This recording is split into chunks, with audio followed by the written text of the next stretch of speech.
Hello guys, मेरा नाम प्रीति है और आपका बहुत बहुत स्वागत है आपके इस यूट्यूब चैनल पर जिसका नाम है लेट्स ब्रेक इट। यहाँ हम एनटी यूजीसी नेट पेपर 1 की तैयारी करते हैं हिंदी में। तो जिसने भी चैनल को सब्सक्राइब नहीं किया है जल्दी से चैनल को सब्सक्राइब कर लीजिए।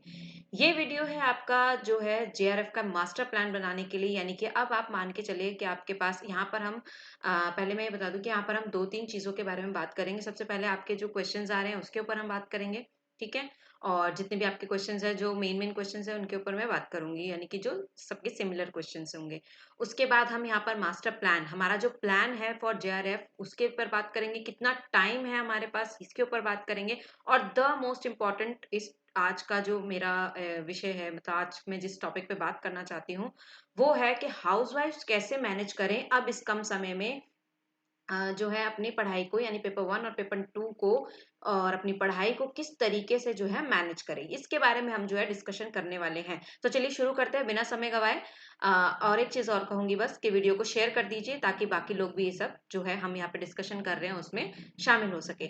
ओके, तो सबसे पहले हम बात करते हैं कि सबसे पहले आपके क्वेश्चन ही ले लेती हूँ मैं कि क्या क्या क्वेश्चन हैं आपके। उसके बाद हम प्लान के ऊपर आएंगे और फिर मैं बात करूंगी कि हाउस वाइफ के बारे में कि वो किस तरीके से मैनेज करे, हाउस वाइफ या फिर वर्किंग वुमेन्स भी जो जेआरएफ की तैयारी कर रही है वो किस तरीके से मैनेज करें।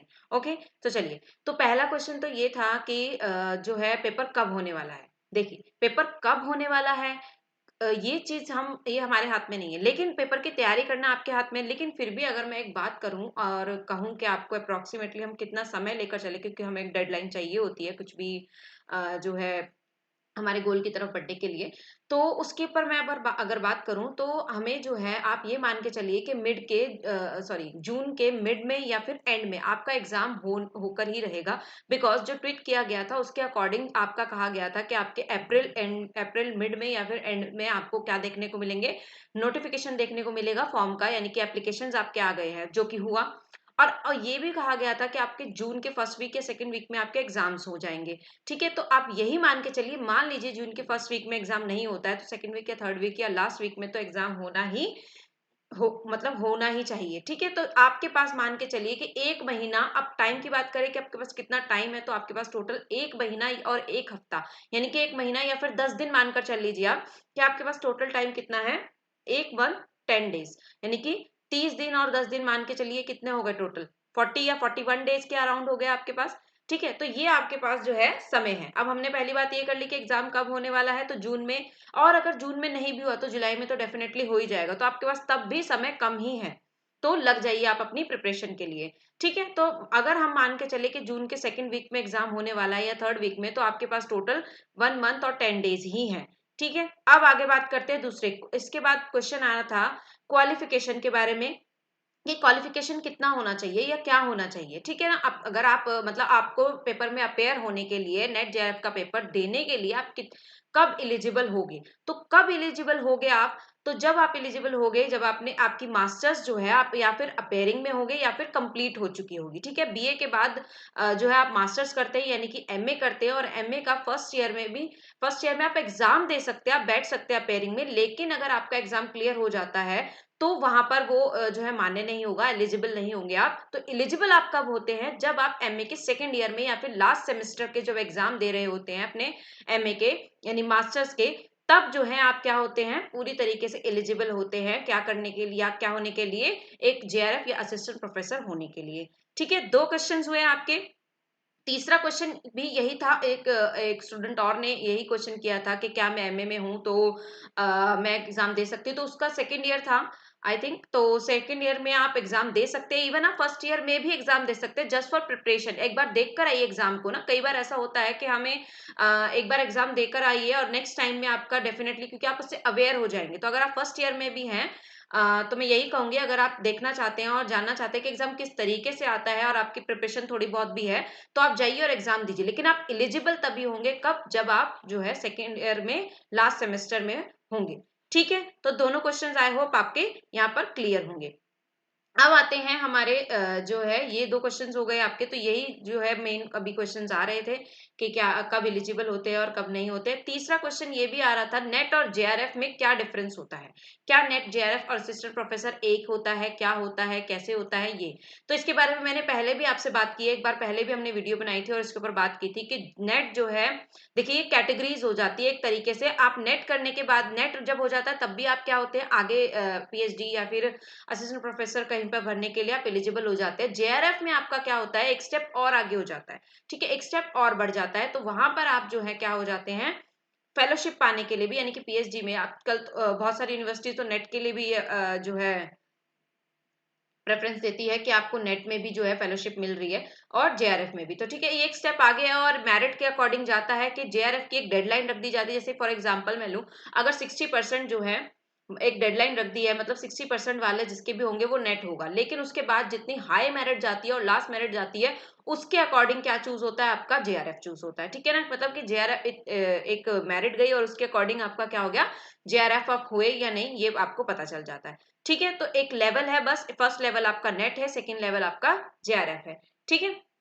तो ये क्वेश्चंस हो गए आपके। अब हम आते हैं अपने किस पर, मास्टर प्लान पर, जो हमें बनाना है जेआरएफ के लिए। बहुत ही ध्यान से, 1 महीने के अंदर हो सकता है, बिल्कुल हो सकता है।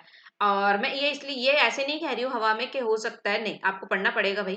पढ़ने के बाद ही आप, मैं ये कह, आप पढ़ोगे तभी ये हो सकता है, अदरवाइज नहीं हो सकता। लेकिन एक प्रॉपर स्ट्रैटेजी, एक प्रॉपर प्लान और प्रॉपर टाइम टेबल के साथ जब आप पढ़ेंगे तभी आपका जो है क्या हो सकता है, आपका जेआरएफ जो है क्लियर हो सकता है।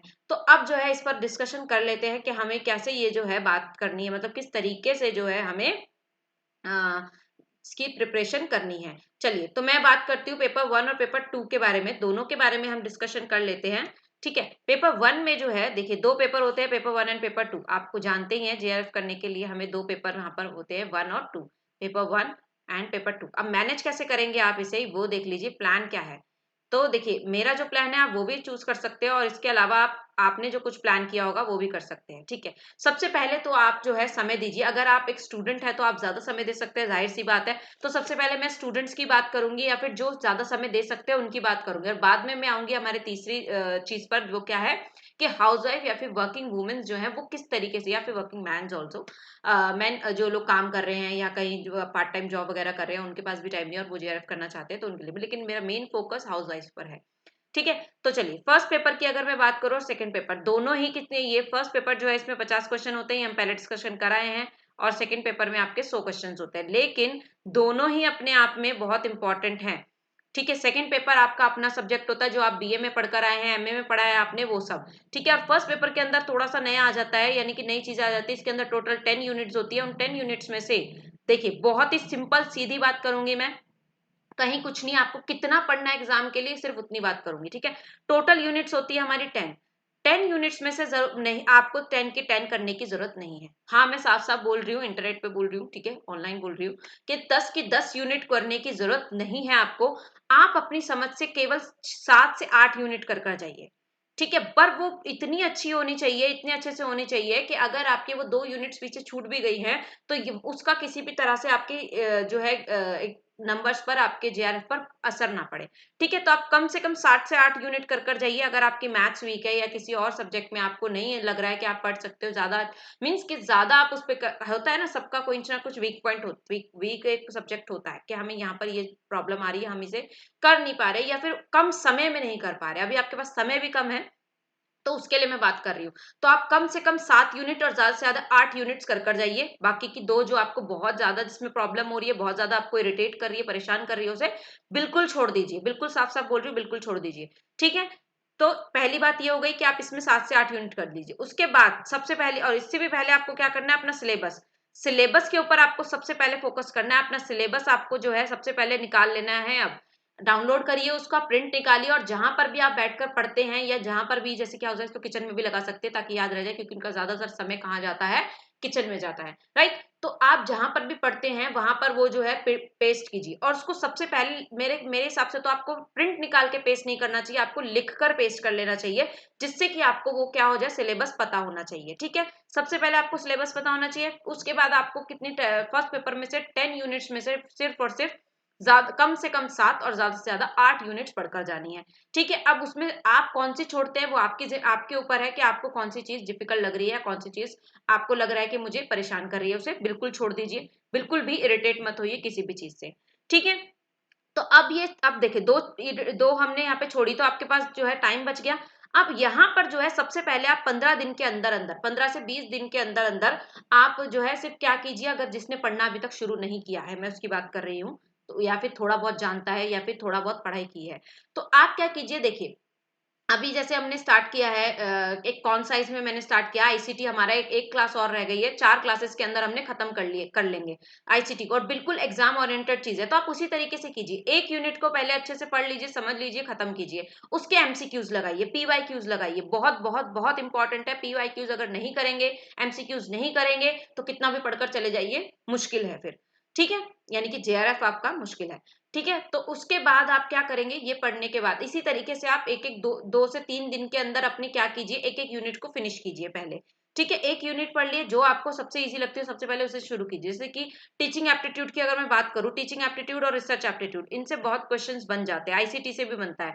टीचिंग एप्टीट्यूड हो गया आपका, रिसर्च एप्टीट्यूड हो गया, स्पेशली रिसर्च से आपका बहुत क्वेश्चन आते हैं। ठीक है, यानी कि मतलब आपके समझ लीजिए 6 से 7 क्वेश्चन, यानी कि 12 से 14 नंबर तो आपके यही आते हैं, जो पूरी की पूरी प्लेलिस्ट पढ़ी है आप उसे जल्दी से क्या करेंगे, एक होता है ना टाइम बढ़ाकर देखने वाला, वैसे देखेंगे तो फटाफट से आपका कुछ ही दिन में ये 3 से 4 5 दिन में आपका कंप्लीट हो जाएगा। ठीक है, उसके बाद आपका आईसीटी से बहुत क्वेश्चंस आते हैं, कम से कम 4 से 5 क्वेश्चंस तो होते ही होते हैं, और बहुत अच्छे क्वेश्चंस आते हैं, टिपिकल क्वेश्चंस नहीं आते हैं। ठीक है, तो आईसीटी पहले इन चीजों को आप खत्म कीजिए, जहां से ज्यादा ज्यादा वेटेज ज्यादा है जहां पर। ठीक है ना, आता तो सबसे ही, ऐसा नहीं कि किसी से नहीं आ रहा है या फिर कोई हायर एजुकेशन से नहीं आ रहा हो, पीपल एंड एनवायरमेंट से नहीं आ रहा हो, लेकिन इनसे ज्यादा सबसे ज्यादा रिसर्च से जो है क्वेश्चन पूछा जाता है, और आईसीटी से भी अब क्वेश्चन पूछने लगा है काफी।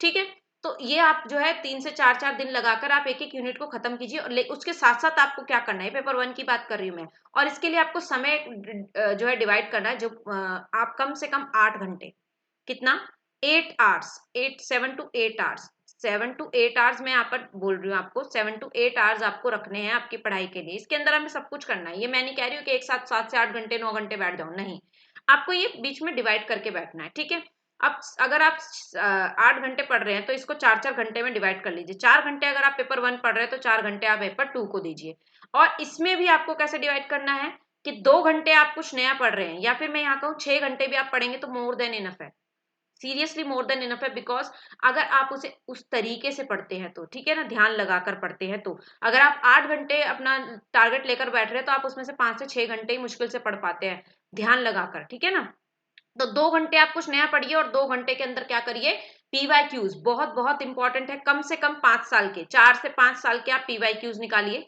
ठीक है, पीवाईक्यूज करिए, जो हम अभी करेंगे भी, हमारे चैनल पर भी करेंगे।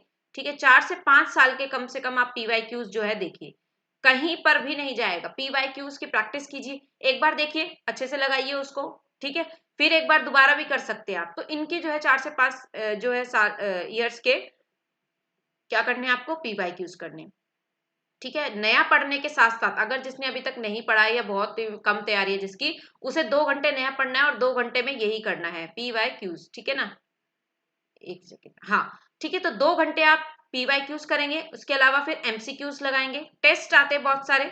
ठीक है, टेस्ट आते हैं, एमसीक्यूज लगाएंगे, उसके अलावा बहुत सारे टेस्ट आते हैं आपके, आप कोई पेज ज्वाइन कर सकते हैं, या बहुत सारे ऐसे आजकल तो बहुत ऐप्स हैं गाइस, तो जो आप वहां पर जाके आप क्या लगा सकते हैं, टेस्ट लगा सकते हैं। ठीक है, एमसीक्यूज और टेस्ट लगाएंगे। ठीक है, मॉक टेस्ट जो आते हैं आपके, ये आपका बहुत जरूरी है, इस टाइम में आपको ये जरूर करना है। ठीक है, ये छोड़ना नहीं है, यानी कि 2 घंटे आप कुछ नया पढ़ेंगे, कुछ नया सीखेंगे, उसके बाद क्या करेंगे, बाकी के 2 घंटे या 1 घंटा आप क्या करेंगे, 1 घंटा आप अपने पीवाईक्यूज को दीजिए, समझिए उन्हें, पढ़िए, उनके जो ऑप्शन है उन पर ध्यान दीजिए। ठीक है ना, उनके जो ऑप्शन है उन पर ध्यान दीजिए। उसके बाद क्या करिए, थोड़े ये 2 घंटा आपको लगातार नहीं बैठना, इनको भी डिवाइड कर सकते हैं कि एक एक घंटे में डिवाइड कर लिया। ठीक है ना, एक एक घंटे में डिवाइड कर लिया, कि इसमें भी आपको क्या करना है, 1 घंटा नया पढ़ लेना है, 1 घंटे को रिवीजन में दे दीजिए जब आप थोड़ा पढ़ लेंगे तो। ठीक है, उसके बाद यहाँ पर पीवाईक्यूज और एमसीक्यूज लगाना बहुत जरूरी है, बिना इसके आपका नैया पार नहीं हो सकती है। तो ये रही पेपर 1 की बात। ठीक है, आपको 6 से 7 से 8 यूनिट करनी है, सिर्फ जो आपको अच्छे से आती हो। ठीक है, मतलब जो आपको नहीं इरिटेट कर रही हो उसे छोड़ देना है। उसके बाद teaching aptitude, research aptitude, ICT, इनको बहुत ध्यान से और पहले ही कर लेना आप तो ज्यादा अच्छा होगा। और क्या करना है, समय को अगर डिवाइड करना है तो क्या करना है, अगर आप 8 घंटे पढ़ रहे हैं तो 4 4 में डिवाइड कर लीजिए, 7 घंटे पढ़ रहे हैं तो 3.5 3 घंटे, और अगर 6 घंटे भी पढ़ रहे हैं तो 3 घंटे द मोर देन इनफ है। तब आप 1.5 घंटे कुछ नया पढ़िए या 2 घंटे कुछ नया पढ़िए, 1 घंटे आप एमसीक्यूज लगा लीजिए। उसके बाद आते हैं हम पेपर 2 के ऊपर। ठीक है, पेपर 2 आपका अपना सब्जेक्ट है, आप उसके बारे में थोड़ा बहुत तो जानते ही होंगे, थोड़ा बहुत चीजें तो आपको पता होंगी। उसका भी सिलेबस पे जाना है, और सबसे पहले आप क्या कीजिए, सिलेबस के साथ जाइए, सिलेबस को देखिए अपने अच्छे से, और सिलेबस में जाने के बाद सबसे पहले वो चीजें करिए जहां से बहुत ज्यादा क्वेश्चंस आते हैं। और सबसे बड़ी और यूनिट है आपकी यूनिट 2, वो सबको अपने अंदर समाहित कर लेती है। ठीक है ना, यूनिट 2 जो है आपकी हिंदी साहित्य का इतिहास, सबको अपने अंदर समाहित कर लेती है। मेरा पेपर 2 हिंदी है तो उसी के बारे में मैं बात कर रही हूँ। इसके बारे में एक अलग से वीडियो बना दूंगी हिंदी वालों के लिए, अभी ज्यादा मैं बात करूंगी नहीं इसके ऊपर, क्योंकि ये पेपर 1 के ऊपर ज्यादा मेन फोकस है यहाँ पर। ठीक है, तो यहाँ पर मैं यही बात करूंगी कि आप वहां पर भी 4 घंटे दीजिए, और जिस जो यूनिट आपको सबसे इजी लग रही है या तो पहले उसे खत्म कर लीजिए और धीरे धीरे आगे डिफिकल्ट पर बढ़िए, और इस तरीके से करिए। ठीक है, आपका जो भी पेपर 2 है उसके लिए मैं बात कर रही हूँ, वहां पर भी आप यही मैनेजमेंट रखिए कि आप 3 घंटे आप कुछ 2 घंटे कुछ नया पढ़ रहे हैं, 1 घंटे रिवीजन कर रहे हैं, और 1 घंटे आप टेस्ट लगा रहे हैं। टेस्ट लगाना बहुत जरूरी है, और पीवाईक्यूज कम से कम 4 से 5 साल को आपको करने हैं। मैं ये नहीं कहूंगी कि 10 10 साल के पीवाईक्यूज कर लीजिए, कोई फायदा नहीं है। ऐसा भी जरूरी नहीं कि 10 साल के करके जाएंगे तो ये होगा। 4 से 5 साल के या 3 साल के भी, 3 साल तक के भी आपके पीवाईक्यूज देख लिए, अच्छे से समझ लिए, तो आपका जो है बेड़ा पार हो जाएगा। ठीक है, यहां तक आई होप आपको क्लियर होगा कि टाइम कैसे मैनेज करना है, किस तरीके से पढ़ना है, और हमारा प्लान क्या है। ठीक है, तो सबसे पहले आज से ही मैं कहूंगी कि सबसे पहले जिसने पढ़ना शुरू नहीं किया, आज ही उठाइए रिसर्च एप्टीट्यूड को शुरू कीजिए। रिसर्च एप्टीट्यूड को आप हमारी प्लेलिस्ट से भी जाकर कर सकते हैं, जहां से भी आपको समझ में आ रहा हो, जिस भी टीचर का आपका समझ में आ रहा हो, आप वहां जाइए और पढ़ना शुरू कीजिए। और कोई एक ही चैनल को या फिर एक ही प्लेटफॉर्म को चूज कर लीजिए। मैंने पहले भी कहा था आपसे, बदल बदल कर पढ़ेंगे तो कुछ पढ़ाई नहीं होगी। जहां पर जितना आपको समझ में आ रहा हो जिसका, वहीं से आप पढ़िए प्रॉपर। ठीक है, तो ये चीज करनी है। और रिसर्च एप्टीट्यूड पहले कर लीजिए, फिर आईसीटी कर लीजिए, आईसीटी के बाद आप टीचिंग एप्टीट्यूड पर आइए, फिर हायर एजुकेशन पर आइए, फिर पीडीई पर आइए, यानी कि पीपल डेवलपमेंट एंड एनवायरनमेंट के ऊपर। ठीक है, तो इस तरीके से आप इसे कर सकते हैं। और अब मैंने आपको टाइम भी बता दिया, और पेपर 2 के लिए भी आपको कुछ इसी तरीके से फॉलो करना है। कम से कम 4 से 5 साल के पीवाईक्यूज करने लगाने हैं आपको, और पीवाईक्यूज के ऑप्शंस को भी ध्यान में रखना है, क्योंकि ऑप्शन से भी कई बार क्वेश्चन बनते हैं। और उसके बाद थोड़ा जब आपको लगने लगे, कम से कम 10 दिन बाद आपको जब थोड़ी बहुत कॉन्फिडेंस आने लगे, तब आप क्या लगाइए, मॉक टेस्ट लगाना शुरू कीजिए। ठीक है, लगाइए, एनालाइज कीजिए खुद को। हो सकता है पहले पहले में आपके 10 नंबर आए, 8 नंबर आए, लेकिन वो बढ़ेगा धीरे धीरे। ये मैं खुद के एक्सपीरियंस से बता रही हूँ कि मैंने भी जब स्टार्ट किया था तो स्टार्टिंग में 20 24 ऐसे नंबर आता था, फिर लेकिन बढ़ता गया वो। जब मैं धीरे धीरे मैंने उसकी प्रैक्टिस रेगुलर करना शुरू की, जब एग्जाम नजदीक आया 1 1.5 महीने पहले, तो फिर उस तरीके से मैंने किया कि उसको रेगुलर बेसिस पर किया, तो वो अपने आप लेवल बढ़ गया। ठीक है, तो ये हो गई बात आपके मैनेजमेंट की, कि आप किस तरीके से जो है मैनेज करेंगे। क्लियर यहाँ तक? आई होप यहाँ तक सबको क्लियर होगा। अब एक लास्ट बात जो मुझे बहुत जरूरी आपसे करनी है, वो क्या है आपकी, कि हाउसवाइफ्स किस तरीके से मैनेज करें। ठीक है, तो हाउसवाइफ्स के बारे में बात कर लेते हैं, भाई किस तरीके से मैनेज करें। तो देखिए, मेन फोकस मैंने पहले भी कहा था कि मेरा उन पर ही है, और अभी भी मैं वहीं पे बात करूंगी, तो ध्यान से समझ लीजिए। मेरा आपको पूरा सपोर्ट है, जहां पर भी आपको कहीं पे प्रॉब्लम आए आप मुझे मैसेज कर सकते हैं, कमेंट करके बता सकते हैं। अब कैसे आपको पढ़ना है वो सुनिए। देखिए, चाहे आप 2 घंटे निकाल रही हैं या 3 घंटे या 4 घंटे, सबका टाइम अलग होता है, सबको अपने लिए टाइम अलग से जो है निकालना होता है। ठीक है, अगर आप कम से कम 4 घंटे भी दे रही है, पेपर 1 और पेपर 2 दोनों की बात कर रही हूँ मैं, 4 घंटे भी अगर आप दे रहे हैं एक जो है एक दिन के अंदर, तो इनफ है आपके लिए। क्योंकि आपका देखो, मेमोरी पावर और ये सब चीजें बहुत ज्यादा होती है। आप अपने आप को अंडर एस्टिमेट मत कीजिए पहले तो। ठीक है ना, अंडर एस्टिमेट मत कीजिए कि मैं तो सारा दिन काम करना पड़ता है, मैं क्या करूं, मुझे ऐसे प्रॉब्लम है वैसे प्रॉब्लम, सब कुछ छोड़ दीजिए। इफ यू वांट जेआरएफ, अगर आपको आपका जेआरएफ का वो ट्रॉफी, वो जीत चाहिए, तो जस्ट फॉरगेट एवरीथिंग, सब कुछ छोड़ दीजिए इस 1 महीना 10 दिन के लिए। थोड़ा सा काम कम कर लीजिए, सुन लीजिए, कोई बात नहीं। अगर कोई कुछ कहता है, घर में कुछ होता है, कुछ भी चीजें, बहुत सारी चीजें, आई एम ऑल्सो, मैं भी अब शादी हो गई है तो मैं भी समझ सकती हूँ ये सब चीजें। तो देखिए, ये सब कोई बात नहीं, ये सब चीजें तो बेकार की बातें हैं, हमें इस बारे में नहीं बात करनी है। ठीक है, तो कोई बात नहीं, आप उसको 4 घंटे अगर आप निकाल रहे हैं, 4 घंटे मोर देन इनफ है। 4 घंटे में आप क्या कीजिए, 2 2 घंटे में डिवाइड कर लीजिए। ठीक है, आप क्या करिए, 2 2 घंटे के अंदर उसको डिवाइड कर लीजिए। सबसे पहले आपको फोकस करना है पेपर 1 के ऊपर, क्योंकि आपका पेपर 2 थोड़ा बहुत अच्छा होगा, क्योंकि आप उसको एमए में भी पढ़कर आई हैं, और बीए में भी पढ़कर आई हैं, ठीक है। तो आप किस पर फोकस करेंगी, पेपर 1 के ऊपर थोड़ा सा फोकस कर लेंगे पहले के 10-15 दिन, ठीक है। और अगर आप चाहें तो आप हमारी वीडियोस को देख सकते हैं, क्योंकि हम कम समय में ही कर रहे हैं। तो वहां पर देखिए, या कहाँ पर भी आपको समझ में आ रहा हो, किसी बुक से समझ आ रहा हो, तो वहां देखिए। अंडर एस्टिमेट नहीं होना। किचन के अंदर, आपके रूम के अंदर, बेडरूम के अंदर सबसे पहला काम ये कीजिए कि आप सिलेबस लगाइए, लिख कर लगाइए या प्रिंट निकाल के लगाइए, लेकिन ये काम कीजिए पहले आप। सबसे पहले सिलेबस आपको अपना चिपका लेना है। दूसरी चीज क्या करनी है कि जैसे कि आईसीटी के फुल फॉर्म्स होते हैं, रिसर्च एप्टीट्यूड में ऐसी टर्मिनोलॉजीज होती है जो थोड़ी डिफिकल्ट होती है, वो लिखिए। जब भी आप पढ़ रही है उनको लिख कर पढ़िए, ठीक है ना। काफी ज्यादा समय मत, मैं ये नहीं कहूंगी कि बहुत सारा समय दीजिए आप, लेकिन जितना भी आप पढ़ रही हैं बहुत फोकसली और बहुत ध्यान से पढ़िए, ठीक है। उसको लिखिए, लिखकर जैसे आपको लगेगा कि हाँ मैं भूल सकती हूँ, तो उसको क्या करा, पेस्ट कर लिया, कहीं पर पेस्ट करिए। बहुत अच्छी चीजें हैं, ये मैंने खुद की है इसलिए बता रही हूँ, और ये काम में आती है, डेफिनेटली काम में आती है। अगर आप हिंदी से हैं, हिंदी साहित्य से हैं, या फिर किसी और उससे हैं, कोई भी लैंग्वेज, मतलब कोई भी सब्जेक्ट से हैं, अगर हिंदी से हैं तो मैं कहूंगी पंक्तियां वगैरह बहुत पूछी जाती है, उन पंक्तियों को प्रिंट्स आते हैं, प्रिंट्स निकलवाइए, उनको पेस्ट कर लीजिए अपने आसपास, ठीक है, वो लगाइए। फिर उसके बाद आप जो है इस तरीके से आप पढ़ सकते हैं, क्योंकि आप ना पूरा बहुत टाइम आपका वो आपके जो है बेडरूम में, या हम जहाँ पर बैठते हैं, जहाँ पढ़ते हैं वहां, और किचन में ज्यादा टाइम जाता है, तो ये चीज आपको काम में आएंगी, ठीक है। नजर जाएगी बार बार, ध्यान जाएगा बार बार, तो आपको वो चीजें याद हो जाएंगी, ठीक है। ये काम कर लेना, सिलेबस चिपका लेना है। और जो चीजें आपको परेशान कर रही हो ना ज्यादा, की चीज मुझे बहुत इरिटेट कर रही है, मुझे नहीं समझ में आ रहा, नहीं याद हो रहा है, 1 बार में, 2 बार में, 3 बार में, उसको लिख कर, पहले तो लिख लेंगे आप 50% से ज्यादा, तो तभी याद हो जाएगा। और जो बचा कुचा होगा ना, वो देख देख के याद हो जाएगा, ठीक है। अब बात करते हैं पेपर 1 के ऊपर। पेपर 1 के ऊपर आपको क्या करना है, वही 6 से 7, 7 से 8, बस। ज्यादा से ज्यादा आप 7 यूनिट्स अच्छे से करके जाइए, ठीक है। 7 यूनिट्स अच्छे से करके जाइए, और जो 2-3 यूनिट आपको नहीं करनी है, मतलब छोड़ देना है या प्रॉब्लम हो रही है, उनको बिल्कुल हटा दो। देखना ही नहीं है, देखना ही नहीं है, ठीक है। देखना ही नहीं, बस उस 7 यूनिट को बहुत अच्छे से कर लीजिए, ठीक है। उन 7 यूनिट में से आप कौन सी करने वाली, ये आप डिसाइड करेंगे कि आपको कौन सी यूनिट्स करनी है और कौन सी यूनिट छोड़नी है, ठीक है। तो ये हो गया आपका। उसके बाद एमसीक्यू ज्यादा से ज्यादा कीजिए। अगर आप 2 घंटे दे रही हैं, तो 1 घंटा आप अपना पढ़िए, और 1 घंटे के अंदर एमसीक्यूज कम से कम 2 टेस्ट आप लगा ले, इतना टाइम दीजिए। और आपको थोड़ा सा स्पीड बढ़ानी होगी, क्योंकि आपके पास समय कम है, ठीक है। समय कम है इसीलिए। उसके बाद एमसीक्यूज हो गए। पीवाईक्यूज आपको कम से कम 3 साल के, कम से कम बोल रही हूँ मैं, और 3 साल ही बोल रही हूँ आपके लिए, कि 3 साल के ही पीवाईक्यूज आपको करके जाने हैं, उनके ऑप्शंस देखने अच्छे से। और उनको एक बार नहीं करना है, एक पेपर को आपको कम से कम 2 से 3 बार आप आराम से कीजिए, पहले कर लीजिए, एक बार देख लिया अच्छे से, फिर दूसरी बार बिना उसके लगाइए, फिर लगाइए, तो आपको याद हो जाएंगे। मैं रटने के लिए नहीं कह रही हूँ, तरीका आपको समझ में आ जाएगा कि क्वेश्चंस किस तरीके के आते हैं, ठीक है।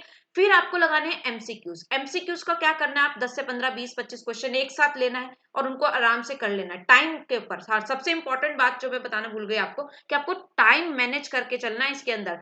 टाइमर ले लीजिए, फोन ले लीजिए, उस पर टाइमर लगाइए, या फिर कोई और चीज है आपके पास, क्लॉक आती है छोटी छोटी, वो लगा लीजिए। टाइमर लगाइए, टाइमर के अकॉर्डिंग कीजिए। अगर आप आधा घंटा ले रही हैं, 30 क्वेश्चन है अगर आपके पास, तो आधा घंटा बहुत ज्यादा है, 20 मिनट में आपके 30 क्वेश्चन आराम से हो जाएंगे, ठीक है। तो टाइमर लगा के कीजिए कि आपको इतनी देर में इतना ही काम करना है, और उसको उस टाइम में ही खत्म करना है।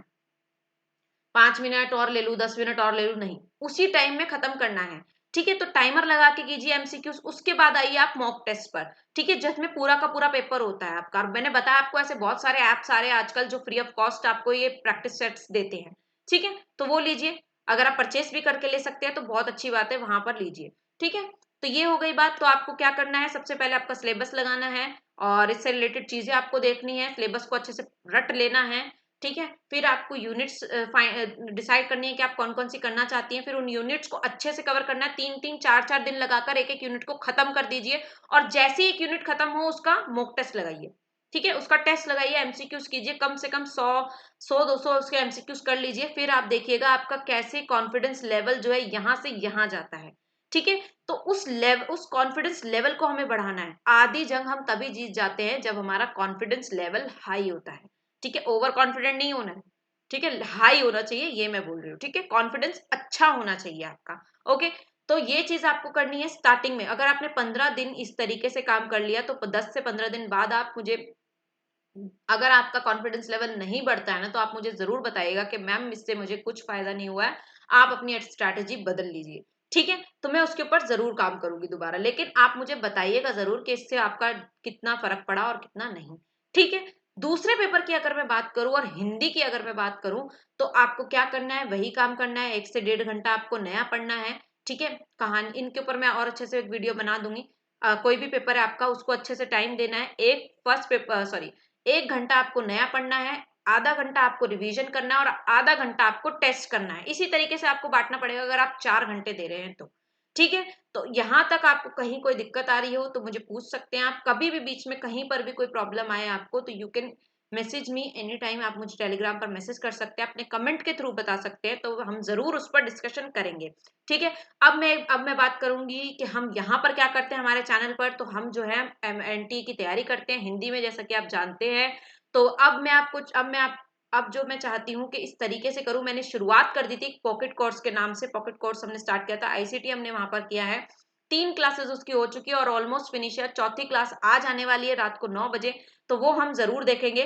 ठीक है, उसके बाद हम एक नई यूनिट करेंगे। तो ऐसे 3 से 4 दिन में कौन सा इसमें, यानी कि सिर्फ एग्जाम ओरिएंटेड चीजें वो हम करेंगे। और जैसे ही ये होगा हमारा, और ये सब कुछ आपके लिए फ्री ऑफ कॉस्ट है। आप हमारा टेलीग्राम चैनल ज्वाइन कर सकते हैं, जहां पर हम क्या करते हैं, पीडीएफ्स प्रोवाइड कराते हैं, यानी कि अपने नोट्स की जो वीडियोस आपको मिलती है उसमें नोट्स जो होते हैं, जो मेरे खुद के बने हुए हैं, उनकी जो पीडीएफ्स है मैं वहां पर आपको प्रोवाइड कराती हूँ। तो you can join me on their also. ठीक है, तो वहां पर आप हमारे साथ जुड़िए ताकि आप नोट्स भी बना सके। और नोट्स में यही कहूंगी कि अपने हैंड रिटन नोट्स जरूर बनाइए आप, वही आपके काम आएंगे लास्ट में स्क्रीनिंग करने के लिए।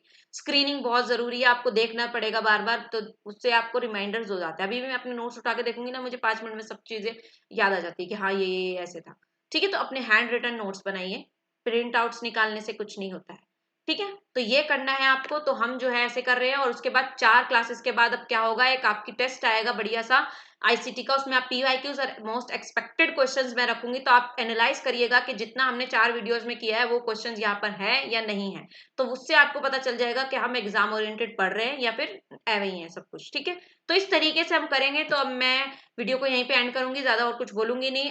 मैं यही चाहूंगी कि प्लीज शेयर कीजिए, आप मुझे आपके सपोर्ट की जरूरत है तो कीजिए उसको, और मैं आपका सपोर्ट करूं और आप मुझे सपोर्ट करें, तो इस तरीके से हमारी गाड़ी अच्छे से चल सकती है। ठीक है, तो ज्वाइन कीजिए आप चैनल को, और अपने दोस्तों के साथ शेयर कीजिए, और जल्दी से चैनल को सब्सक्राइब कर लीजिए। चलिए, तो मिलते हैं हम आज रात को 9 बजे हमारी जो है आईसीटी की 4th क्लास के साथ। So all the best.